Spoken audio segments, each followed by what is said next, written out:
Hello, everyone. It's great to be here today to talk, of course, about the emerging technology that's shaking up every industry and role, and including all your own. And we have 5 excellent panelists here today. So, panelists, could you start, please, by briefly introducing yourself, your company, your role there, and if you could also set the stage with a quick snapshot of where you and your company stand with AI. Are you just starting to experiment, actively implementing solutions, somewhere in between? And we'll start right here with you, Gavin. Thank you. My name's Gavin McMahon. I'm a CEO, founder of Fast Forward. We're a small consulting firm. We work with large Fortune 500 businesses.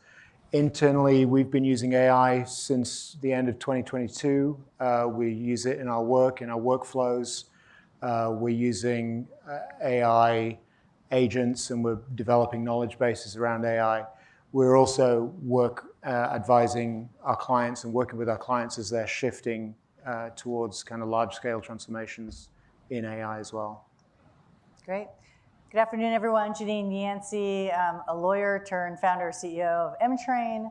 We provide online compliance and culture training with a twist because we embed risk and culture questions into the training so that you actually get risk and people analytics at the end of your training for the organizations.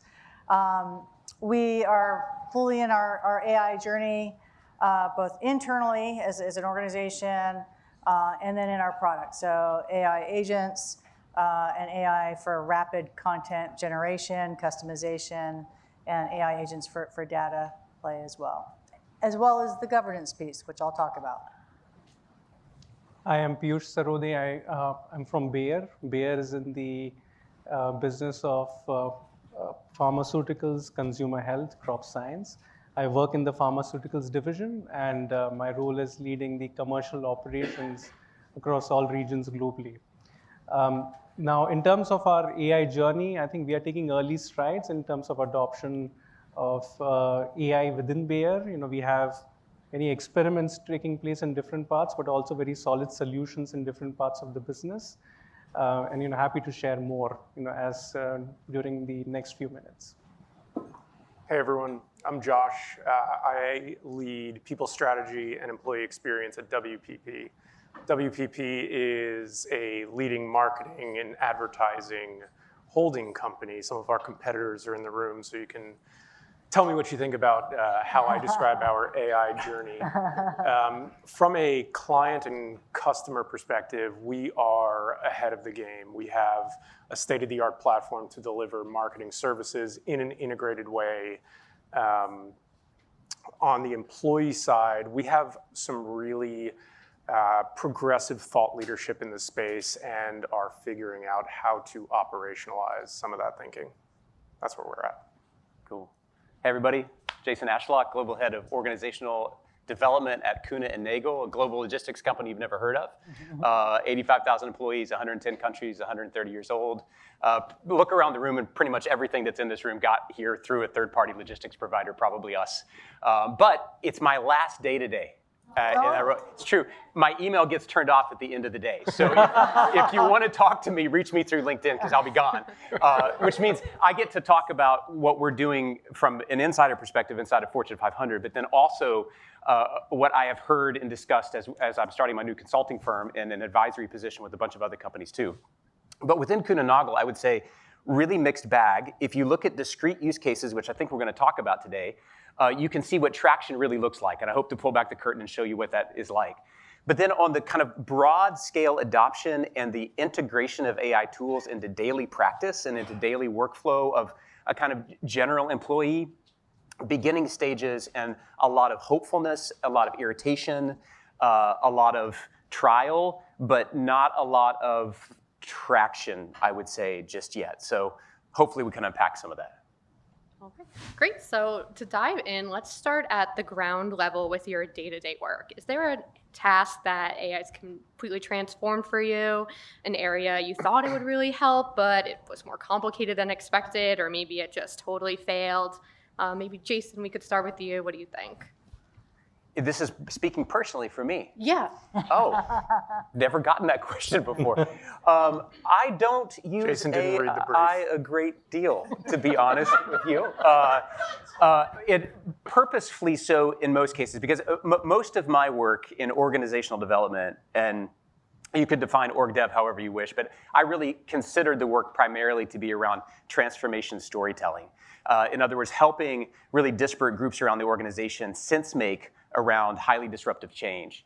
And so in that, I don't apply AI purposefully because I am trying to make sense myself and then help others to make sense as well. Although I will say throughout the function of org dev across Kuehne and Nagel, we see lots of very lightweight kind of deliberate usage in slide design, in the management of transformation dashboards, really low-level stuff. If you've used Smartsheets, if any of you are familiar with it's that kind of work where like you're working in a really simple user interface, but you're being helped along in your program or project management by the lightweight provocations or prompts of the tool. Does anyone else have a different experience where maybe AI has been really helpful in your day-to-day? Yeah, Janine. let's hear from you. So content generation, so I do a lot of writing. I'm sure folks here can relate to that. And it's a lovely tool. I mean, it's like your first pass. So the most recent example I can think of is M-Train publishes a workplace culture report every year. So 48 million employee responses about their experiences in their workplace culture at scale. Typically last year, a couple of years ago, it would have taken us probably 25, 30 hours to draft all that. We took it down to 6. That's AI. That's pretty good. I'll give you. Oh, go ahead, Gavin. I'll give you, these are kind of two stupid examples. So one example I think is an infinite loop that you see a lot of people when they first get into AI. I have 3 bullet points. I need to turn these 3 bullet points into an email I'm going to write to my boss. The boss gets the email. It's a lovely written email, and the boss puts the email into AI and says, "Can you just give me 3 bullet points?" So I think that's kind of the stupid example, or one stupid example. I'll give you another one. This is from a couple of years ago. My son was over in university, calls his mother, says, "I just have like a parsnip in the fridge, and I'm really hungry." Now, if you're a mother, apparently that sends you into conniptions. So she did what most people would do, which is like go on Google, look up parsnip recipes, think about what you could buy. And if you ever do that with the kind of recipe thing, you're looking for, I don't know, I've got parsnip and I've got some chicken, what can I do? And then you suddenly discover I've got something else that I do not have. And Google is good for finding the stuff, but then you quickly peck and you find you don't have the right ingredients. What AI is really good for, and if you've never used generative AI, just take a picture of whatever's in your fridge and ask it, can you make something with this? And it really demonstrates, I think, the power of AI, because in the old world, we kind of thought of a computer and an algorithm to give us a result, which is kind of Googling the parsnip recipe. In the new world, what you're really doing is you're saying, I've got all this stuff, all this information. In other words, I've got this stuff in my fridge. What can I do with it? And then it will give you ideas. And I think that's a really good kind of entry-level way into AI. Great. 2 stupid examples. Yeah, okay. So that's the day-to-day stuff. Let's talk about, the more transformational level. Like, how has your company approached redesigning the organization for the AI area, especially as it applies to HR and people management? Peggy, we'd love to hear from you. Yeah, sure. So, I'll share a little bit of an example of, of an area where we have seen a massive transformation. But I think the first step before getting there is really understanding what the business outcome or what the business objective is. Because many a times when you get into this conversation around AI, it feels like it is AI for AI's sake, but it's really not, right? I think it should serve a broader purpose, a bigger business objective. And one example which comes to mind is in the US organization, so in the pharmaceutical sector, for those who are familiar with the pharmaceutical sector, we hire sales representatives, right?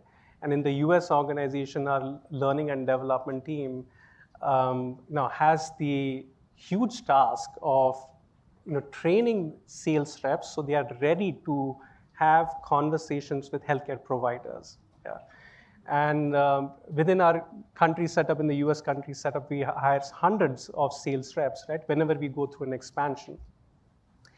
And typically what that would look like is you would go through a week of training, yeah, and then our trainers would credential the sales rep to say that, hey, listen, you've got it.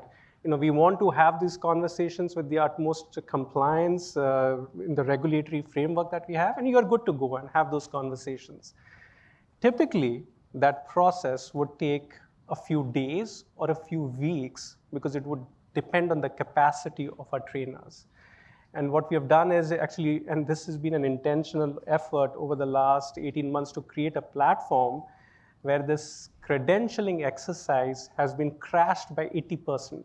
The timeline has been crashed by 80%. So instead of a few days or few weeks, it can happen in a short time of 1 hour as long as that sales rep is ready to take that credentialing exercise.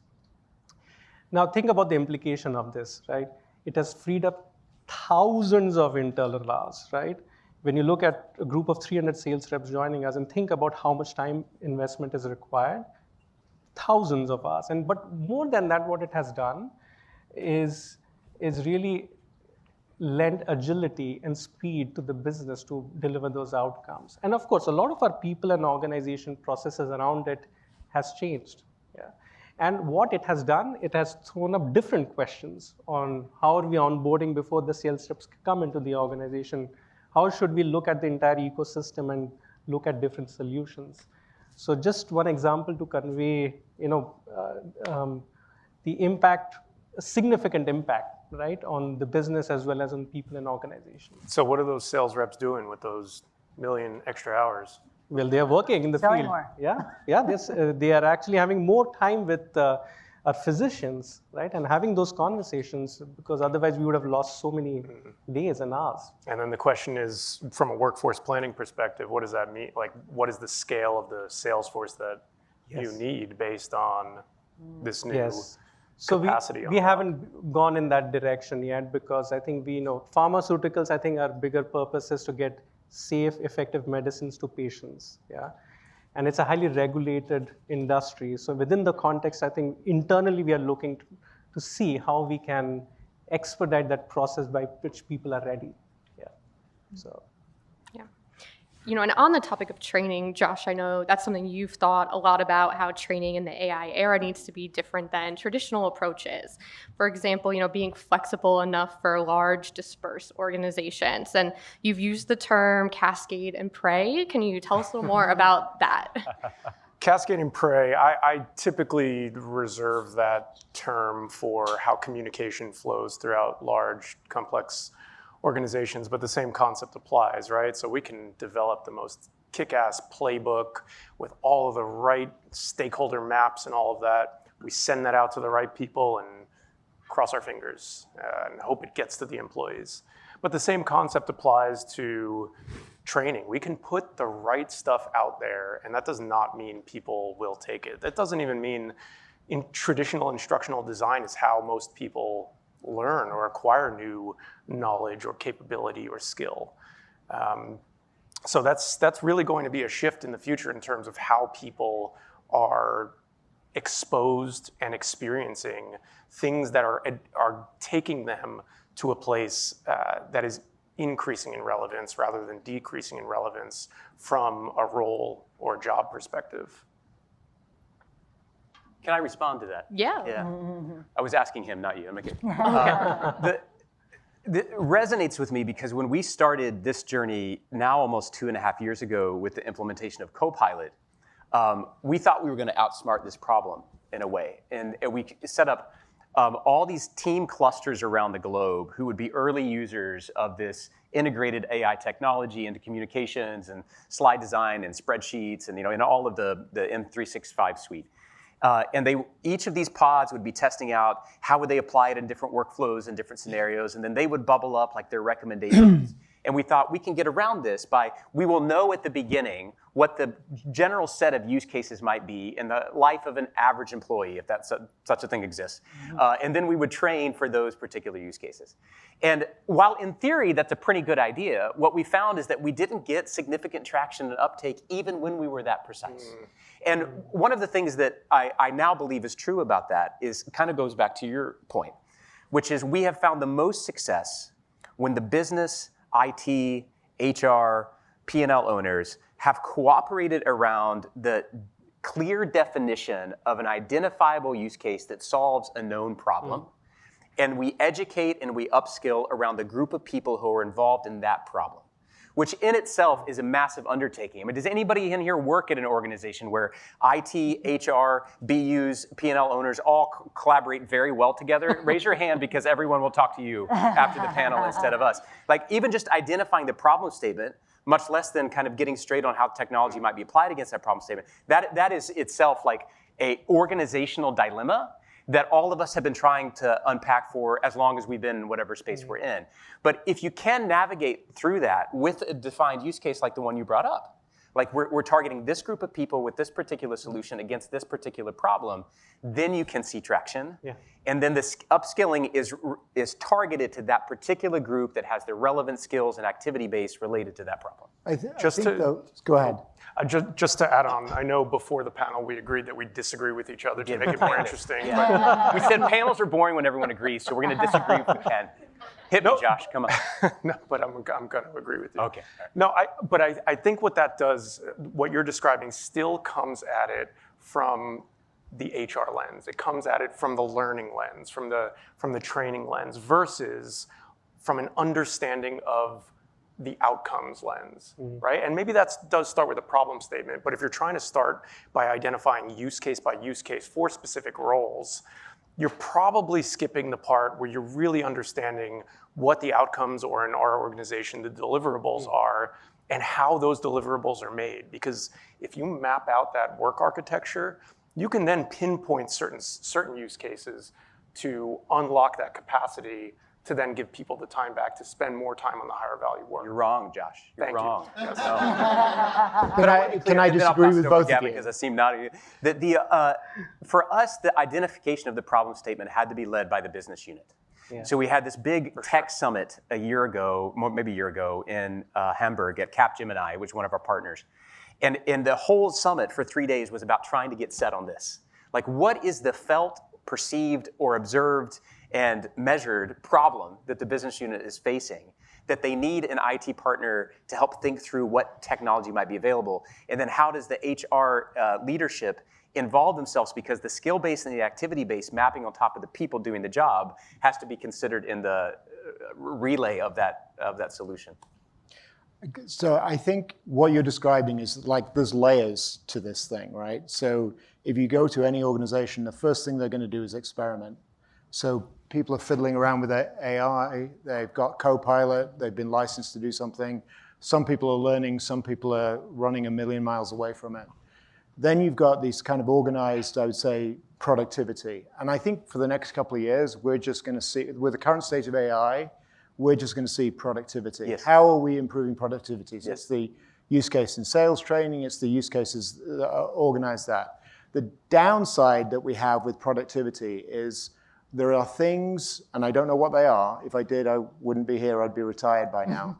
But there are things that AI is going to be able to do that are totally net new, like different ways of doing things. And we're going to need to first immerse people into the experimentation phase so they get comfortable. Then we need to get productivity, because once you get productivity, you can start doing more and more stuff. But there's net new. And the net new one is going to be the really hardest one. It's going to be the business model change. But it's going to be the hardest one because people fundamentally, everyone in this room thinks about jobs and roles as a human-sized object. That's how we think about things. So we need to build capabilities. We need a bunch of people to do that. We need to build a new process. We need a bunch of people to do that. If AI automates some work, if it makes some work autonomic, if it makes some work, if it makes us better at pieces of work, it's going to be really difficult for us, I think, to think about what is that net new way of doing things. And so there's one skill. We also had a conversation, but this is about skills. It was a different thing. There's one skill that I think people really need in this new world, and I don't know that it's something you can teach. So maybe it's not a skill. Maybe it's just something you hire for. But you really need curious people. Mm-hmm. You really need people that are really happy living in the gray. You really need people that have a gene of figuring it out. Mm-hmm. And if you've got that, then I think you can move from experimentation to productivity to whatever this next thing is after that. There's one more thing I'll add to it. Yeah. I think the ability to set a vision. Yeah. The ability to set the vision and architect and catalyze it becomes very, very important. Because right now, a lot of the efforts are focused on those incremental, delta improvements here and there. We're trying this. But think about it, take a step back and take a look at it from an organization perspective. Yes, it's giving you, a little, improvements in A, B, C, D parts of the organization.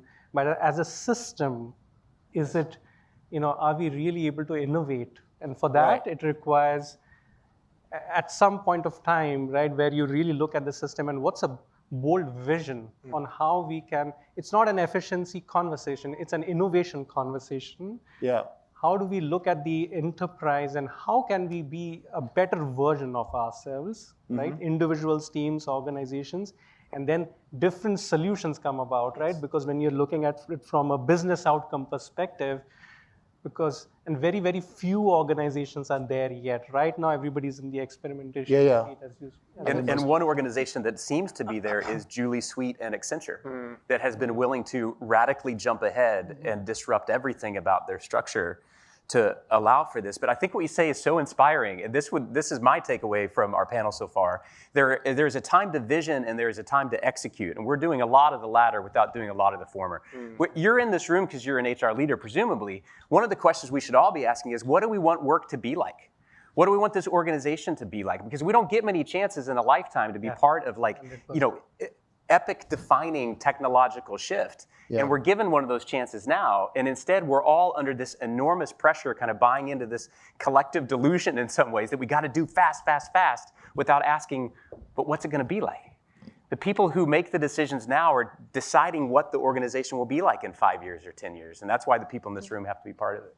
Well, you're all bringing up and the differences in some of your opinions. You highlight some of the challenges here. There's no one way to do it, one answer. And another big challenge is that, there is risk involved. There's, accidental disclosures of proprietary information that can occur with AI or potential biases. And, Janine, I know this is part of your area. Would love to hear, what are some of the risks with AI? And for everyone, what kinds of conversations are you having about policies and guardrails when it comes to AI and HR? Yeah, so I'll weigh in first, but I'd be curious to hear other folks' experiences. So all the clients that I talk to, engineering leaders, product leaders, they're freaked out. So Gavin, you mentioned people, noodling, teasing out with AI tools. I was just thinking about it today. So this is a long time ago now, but remember when everyone had their own devices and we were freed from corporate systems, and then all of a sudden we had all these InfoSec disasters and cybersecurity disasters? We're experiencing that now. So it's amazing to me how unintuitive it is for the average person, that they're just using whatever AI tool they're using that's not approved by the enterprise. They don't think like an owner, so they don't think twice when they're putting customer information, product information, sales information. I mean, curious about pharma reps, what are they putting in there, right? And a company's IP is going out the door. And I think, now and probably in the next couple of years, this has got to be a big area of focus. And it's amazing to me, we have a short little, you see it, course, and so many people have said, oh, I didn't even think about that. Patent issues. I asked an AI tool to code up an application. Well, it just coded up someone else's application that's under patent. So we're in for a little bit of a turbulent ride over the next couple of years, I think. Yeah, I think I'll add a few comments to it. I think there's maybe two comments. One comment is from an industry perspective, and what does it mean for the HR leaders here? I mean, for instance, when I look at our industry, pharmaceutical consumers, crop science, where you operate in, we have, for the right reasons, because we have an impact on the lives of patients, consumers, farmers around the world. I think we have invested a lot in creating very strong frameworks to ensure there's trust and there is transparency as a foundational principle in terms of utilizing AI. Yeah.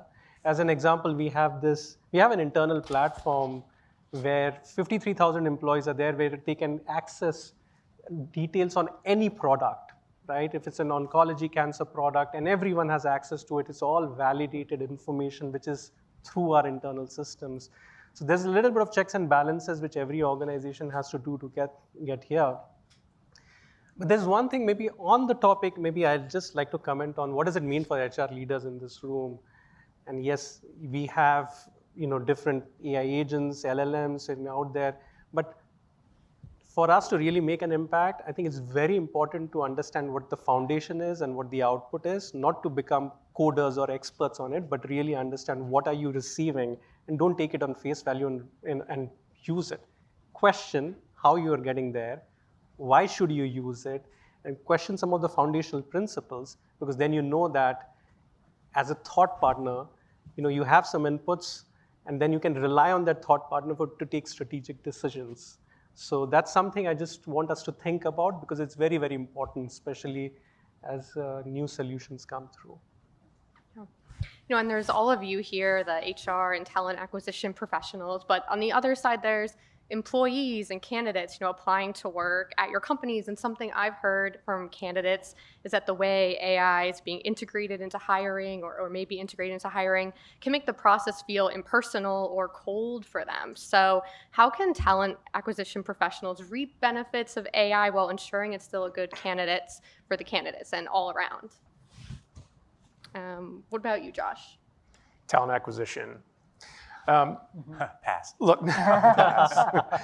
No, I think there was this curve that happened where strategic HR looked at AI and they looked at TA and they said, that's going to be decimated from a headcount perspective. And the reality is that there are some tasks and capabilities within talent acquisition that can be improved, but it is not a function that necessarily has a cap on how effective it can be. It can be infinitely effective. So the way we think about, just to step back half a step, the way we think about roles and tasks and AI's impact on those is in two ways. One, effectiveness, and the other, efficiency. Certain functions like payroll, for example, have a maximum effectiveness. People are either getting paid or they're not. And where there's a maximum effectiveness, we can focus on optimizing those functions. It probably does mean fewer people doing those types of roles. TA is one where there are some tasks like sourcing that have a maximum effectiveness, right? Their best people are out there. What is the quickest, best way to go find those people and raise those in front of the recruiters? But other than that, that is TA, high quality talent acquisition professionals and recruiters are some of the most human elements of the HR function. Their roles can be massively improved in terms of the ability to find, hire, and convince people to join their organization from a storytelling perspective, which Gavin knows a lot about, from a quality of candidate perspective, from an analysis perspective. So I'm very long on the TA profession in general. I just want to pick up on the task bit though, because I think that's the disconnect. If you think about like the first wave of AI that everyone got used to, ChatGPT. So first of all, ChatGPT I think was the most brilliant, I don't know who did it, but whoever thought of the name, it was the best name, marketing name ever. Because GPT, I have no clue what that is, but chat, I understand that. So you got a lot of people into that very quickly. Then I think whoever made a different mistake, because they then called it agentic AI, which is like, I don't know what that is. So, but agentic AI is essentially a bunch of task bots. It's like, think about it as, and you may correct me on this one, but think about it as an army of intelligent ants that are all kind of, the ants are all doing a task. The problem that we have, and your example is a good example of recruiters working. Most people, and HR generally, forgive me for saying this, doesn't really know what the job is beyond the job description or some other things around that. In fact, a lot of industries, I mean, finance is a classic example, you know that they don't know what the job is because the way they do onboarding of graduates are like, sit there and watch me, and then I'll explain some of it later after you've brought me a coffee. That's how the training happens. So if that's happening in your organization, you don't know what the job is really, you definitely don't know what the tasks are, and if you don't know what the tasks are, how can you do all these things? Which is why the way you did it, which is, let's bring us together and just find one or two tasks, because thinking about AI, there's a whole different doom and gloom conversation about AI coming for your job, but thinking about AI as a replacement for a person is dead wrong.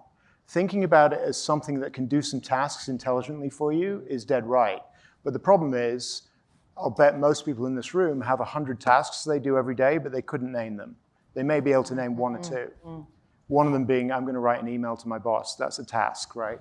So, and this is what customer service and certain roles that are finite in tasks and are the defined ones that were talked about early on as potentially decimated by this technology. And finite in tasks. And graduates, by the way, because we like graduates coming into the workforce. It's like they don't have tasks, so we'll just replace them with AI. Just hire an AI instead. I have a question back for Sage. Sure. Are you saying in your research that candidates articulated a desire for organizations to do what around AI? Well, when it comes to my question about candidates and the hiring process, it's making sure it's still human. Some candidates are being asked to submit a video of themselves, and then an AI kind of quickly decides if they should move on in the process. Okay. And candidates view it as a two-way street. They're wanting to see about what they can learn about the company and the hiring process too, and basically not have the human interaction removed. And there's a comment about AI taking jobs, and that's a valid worry for employees as well. And as HR leaders, how can you balance reassuring candidates about or employees about their roles with being realistic and painting a vision? Does anyone want to speak to that? That's the balance. Thanks for clarifying, because I think it brings up an important point to Gavin and Josh's exchange, which is if you look at talent acquisition as a field that gives someone an indication of how wise or unwise the organization's application of AI is,